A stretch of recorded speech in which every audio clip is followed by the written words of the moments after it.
जय हिंद बच्चों। कैसे हैं आप सब? आशा करती हूँ आप लोग खूब स्वस्थ हैं और अपनी पढ़ाई में सब लोग व्यस्त हैं बच्चों। आइए आज हम लेकर आए हैं कक्षा 11 के लिए अध्याय 3 श्याम सुंदर दास जी का जीवन परिचय। बच्चों, श्याम सुंदर दास एक इम्पोर्टेंट हिस्सा है आपके एग्जाम की दृष्टि से। गद्य साहित्य के इतिहास के लिए भी एक महत्वपूर्ण हिस्सा है।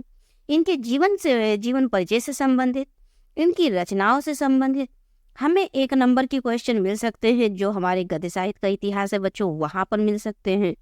प्लस इनका जीवन परिचय भी आ सकता है, तो उसमें 5 अंक का है। ये इस प्रकार से इम्पोर्टेंट है।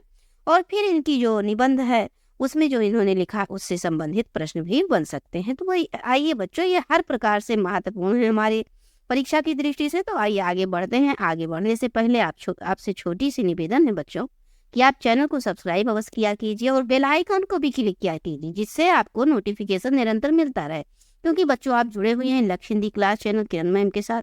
और बच्चों, इस चैनल के माध्यम से निरंतर आपको कक्षा 9, 10, 11 और 12 के जो बच्चे हैं, हिंदी का सब्जेक्ट है जो बच्चों हिंदी विषय, उसके संपूर्ण पाठ्यक्रम को यहाँ से हम प्रोवाइड कर रहे हैं निरंतर बच्चों, डे बाय डे, थोड़ा थोड़ा करके। बहुत ज्यादा बोझ नहीं आपको दे रहे हैं कि बहुत ज्यादा आपको नहीं, बस थोड़ा थोड़ा निरंतर पढ़िए। लेकिन बच्चों बस यही है कि निरंतरता आप बनाए रहिए। तो निरंतर आपको वीडियोज प्रोवाइड हो रहे हैं पर डे। त्योहार का समय वर्तमान में चल रहा है, फिर भी हम आपको वीडियोज प्रोवाइड कर रहे हैं। अब आने वाला हमारा दीपावली है, फिर भी दीपावली के दिन भी आप पढ़ेंगे तो पूरे साल आप निरंतर पढ़ेंगे। और निरंतर पढ़ने से, ज्ञान अर्जन करने से बच्चों बुद्धि का, ज्ञान का विस्तार होता है, बुद्धि का विकास होता है। हमारा जो ब्रेन है वो डेवलप करता है डे बाय डे। हमारे अंदर जो ज्ञान की जिज्ञासा है निरंतर बढ़ती जाती है। हम जितना अधिक ज्ञान अर्जन करते हैं तो हमारी जो और जिज्ञासा है वो बढ़ती जाती है। आप आफ्टर 11 के बाद आप 12 में जाएंगे, जो कि महत्वपूर्ण हिस्सा है हिंदी पाठ्यक्रम। हमारे गद्य जो कला वर्ग के बच्चे हैं और जो साहित्यिक वर्ग के बच्चे हैं, इन दोनों के लिए महत्वपूर्ण हिस्सा है हिंदी का। आप समाज में रहेंगे बच्चों जीवन भर। आप जितने भी बड़े अधिकारी हो जाएं, हिंदी में समाज से आपको जुड़ के रहना है। और समाज जो वर्तमान है वहां पर आपको हिंदी भाषा मोस्ट इम्पोर्टेंट रहेगा। हिंदी में बात करना, दूसरे की भावनाओं को समझना, अपनी भावनाओं को कहना। तो आइए अब हम आगे बढ़ते हैं और चलते हैं आपको लेकर डॉक्टर श्याम सुंदर दास जी के जीवन परिचय को, चूंकि ये मोस्ट इम्पोर्टेंट है बच्चों। तो ये आपने कंसंट्रेशन से इनके बारे में सुनिए और चीज़ों को, इनके जो मोस्ट इम्पोर्टेंट चीज़ें हैं उनको याद कीजिए। तो बच्चों ये क्वेश्चन बन सकता है आपकी सबसे पहली बात कि डॉक्टर श्याम सुंदर दास किस युग के कवि हैं? तो ये द्विवेदी युग के कवि हैं। कि महान साहित्यकार बाबू श्याम सुंदर दास का जन्म काशी के प्रसिद्ध खत्री परिवार में सन 1875 ईस्वी में हुआ था। इनका बाल्यकाल बड़े सुख और आनंद से बीता। सर्वप्रथम इन्हें संस्कृत की शिक्षा दी गई। तत्पश्चात परीक्षाएं उत्तीर्ण करते हुए सन 1897 ईस्वी में बीए पास किया इन्होंने। बाद में आर्थिक स्थिति दयनीय होने के कारण, अर्थात आर्थिक स्थिति फिर बिगड़ जाने के कारण, चंद्र प्रभा प्रेस में 40 रुपए मासिक वेतन पर इन्होंने नौकरी कर ली। इसके बाद काशी के हिंदू स्कूल में 1899 ईस्वी में कुछ दिनों तक अध्यापन कार्य भी इन्होंने किया। इसके बाद लखनऊ के कालीचरण हाई स्कूल में प्रधानाचार्य हो गए। इस पद पर 9 वर्ष तक कार्य किया। इन्होंने 16 जुलाई सन 1893 ईस्वी को विद्यार्थी काल में ही अपने 2 सहयोगियों राम नारायण मिश्र और ठाकुर शिव कुमार सिंह की सहायता से नागरिक प्रचारणी सभा की स्थापना की। अंत में काशी हिंदू विश्वविद्यालय में हिंदी विभाग के अध्यक्ष हो गए और अवकाश ग्रहण करने तक इसी पद पर बने रहे। निरंतर कार्य करते रहने के कारण इनका स्वास्थ्य गिर गया बच्चों। निरंतर काम करते करते इनका स्वास्थ्य बिगड़ गया और ये 1945 ईस्वी में बच्चों इनकी मृत्यु हो जाती है। तो आइए अब इनके बारे में और विस्तार से, ये तो रहा इनका जीवन परिचय, जीवन काल का। अब जीवन परिचय में देखिए कितना छोटा, कहाँ बहुत सा बड़ा है। आप इनके बारे में 2 से 3 बार आप किसी भी वीडियो को बच्चों देखिए।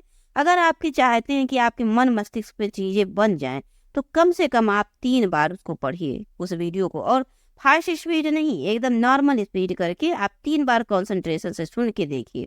ये बेटा जादू है, पढ़ने का तरीका है। आप इसको फॉलो करके देखिए, आपको डिफरेंस महसूस होगा। आप चीज़ों को कैप्चर कर पाएंगे। आपके ब्रेन में चीज़ें काफ़ी समय तक रहेंगी। 3 बार, उसी दिन 3 बार उसको देख लीजिए।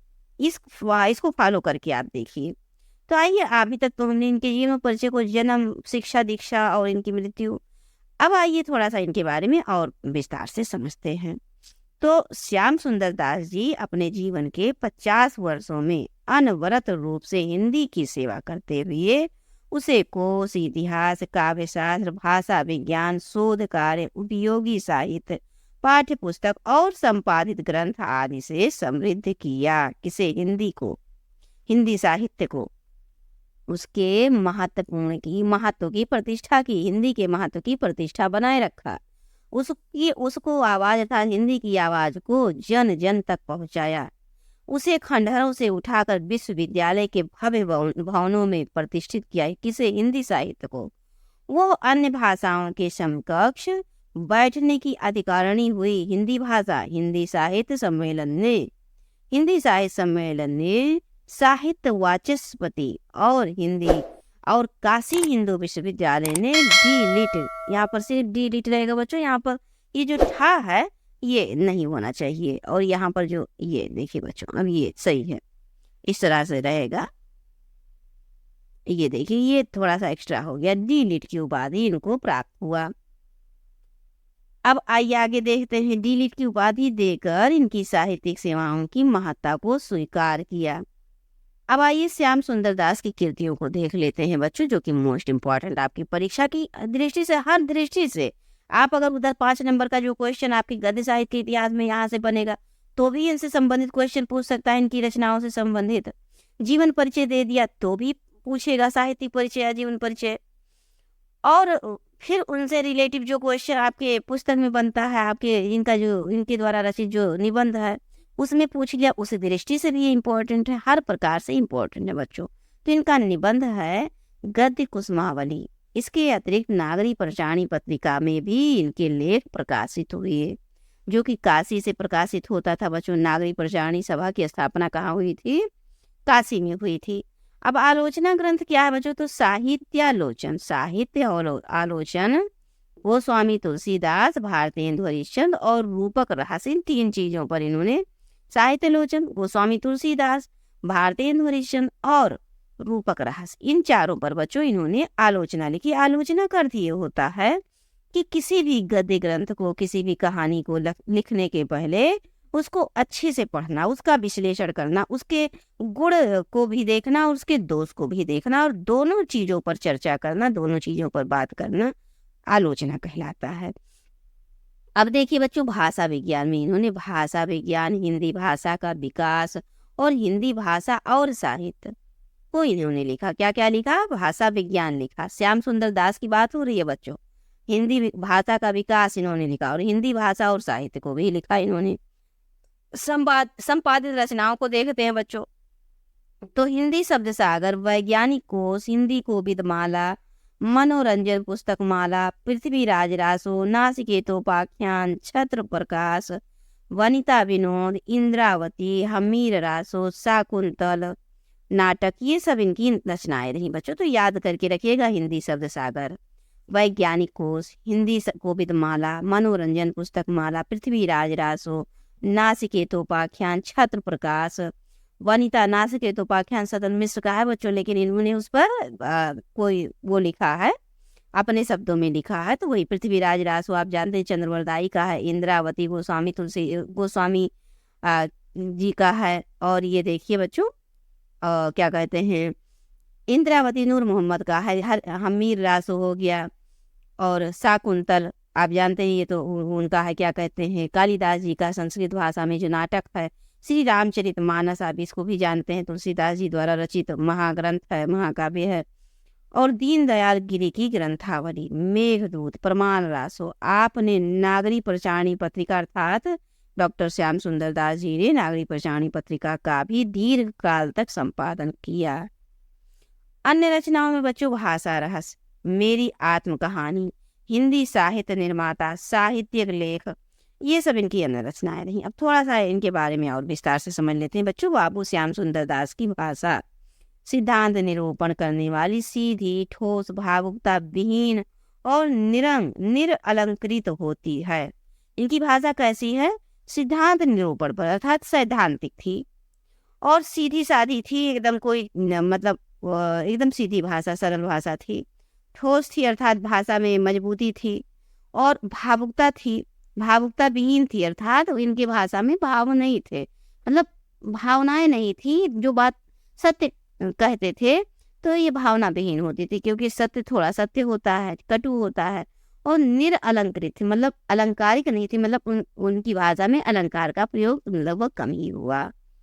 विषय प्रतिपादन की दृष्टि से ये संस्कृत शब्दों का प्रयोग करते थे, और जहां तक बल पड़ा बच्चों, विदेशी शब्दों के प्रयोग से बचते रहे। मैक्सिमम इन्होंने कोशिश किया कि विदेशी शब्दों को ना लिखे।